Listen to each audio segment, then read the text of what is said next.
जैसलमेर से बड़ी खबर है। पाकिस्तान से आए तेज तूफान ने तबाही मचा दी है। 52 किलोमीटर प्रति घंटे की रफ्तार से तूफान आया। विद्युत डिस्कॉम को बड़ा नुकसान हुआ। जगह जगह विद्युत पोल और ट्रांसफार्मर धराशाही हो गए।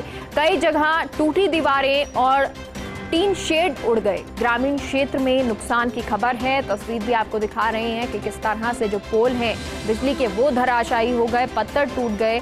तेज तूफान के कारण बिजली भी गुल हो गई। तूफान से एक व्यक्ति भी गंभीर रूप से घायल हो गया। और हमारे साथ सूर्यवीर सहयोगी जुड़ गए हैं। सूर्यवीर, जैसलमेर में तूफान बहुत तेजी से आया और कहा जा रहा है कि इतना तेज ये तूफान था कि पत्थर तक टूट गए।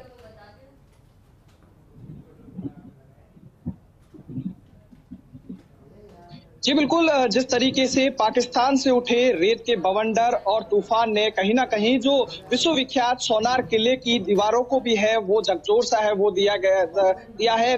किले के ऊपर जो रानी महल है, रानी महल के कई कंगूरे हैं वो टूट गए हैं और टूट के पत्थर है वो नीचे गिरे हैं। गनीमत रही कि तूफान देर रात को आया, कोई आवाजाही नहीं थी, कोई टूरिस्ट नहीं था, नहीं तो बहुत गंभीर बड़ा हादसा है वो हो सकता था। लेकिन तूफान की रफ्तार मौसम विभाग के अनुसार 52 किलोमीटर प्रति घंटे की रफ्तार से ये आकी गई है और तूफान इतना तेज था कि लोगों को रात को भी है वो डर लग रहा था, क्योंकि जो टिन शेड है वो कई जगह उड़े हैं, कई जगह जो होर्डिंग्स है वो उड़ चुके हैं और सबसे ज्यादा जो नुकसान है वो विद्युत विभाग को कहीं ना कहीं हुआ है। क्योंकि जैसलमेर के ग्रामीण क्षेत्रों की बात करें, शहरी क्षेत्र की बात करें, कई विद्युत पोल ट्रांसफार्मर है वो तेज तूफान से है वो धराशायी हो गए हैं। और कल रात से जिस तरीके से है वो बिजली है वो गुल हुई है। कहीं ना कहीं भीषण गर्मी से भी लोगों को राहत नहीं मिल पा रही है, क्योंकि लाइट है वो एकदम गुल हो चुकी है। और जिस तरीके से लगातार जिस तरीके से तेज तूफान ने कहीं ना कहीं हर किसी को है वो झकझोर दिया है। मौसम विभाग के अनुसार आगामी दिनों में 2 दिन तक और है वो तूफान है आने की संभावनाएं बताई जा रही है।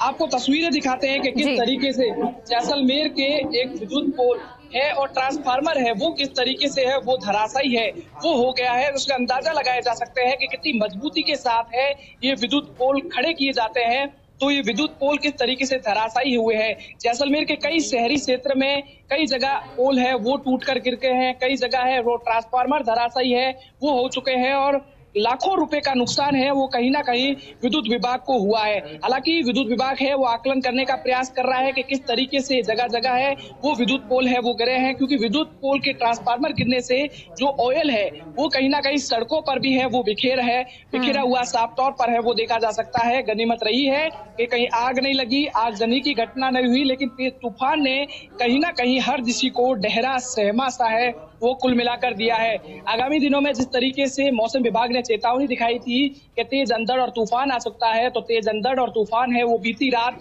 ऐसा आया कि हर जगह टीन शेड टूट गए। और एक जगह ऐसा बड़ा हादसा हुआ कि एक लोहार बस्ती जैसलमेर में पड़ती है, तो लोहार बस्ती में टीन शेड उड़ने से एक व्यक्ति गंभीर रूप से है वो घायल हो चुका है और उसके पेट पर करीब 12 से 13 है वो टाके आए हैं और राजकीय जवाहर अस्पताल में उसका है उपचार चल रहा है। क्योंकि जिस तरीके से तूफान की आकलन अभी करना बाकी है कि कितना नुकसान हुआ है। और भारत पाक सीमा की अगर बात की जाए तो कहीं ना कहीं सरहद के रखवाली करने वाले सीमा सुरक्षा बल के जवानों को भी है वो भारी परेशानी तूफान में करने पड़ा, क्योंकि तेज रेत का बवंडर उड़ने से कहीं ना कहीं कुछ भी दिखाई है वो नहीं दे रहा था। करीब 3 घंटे तक जिस तरीके से आंधी और तेज अंधेरे के आगोश में है वो जैसलमेर समाया हुआ था और बहुत बड़ा नुकसान है इस तूफान ने है वो किया है। और जिस तरीके से शहर की कई दुकानों के होर्डिंग्स उड़ चुके हैं, कई टीन शेड उड़ चुके हैं।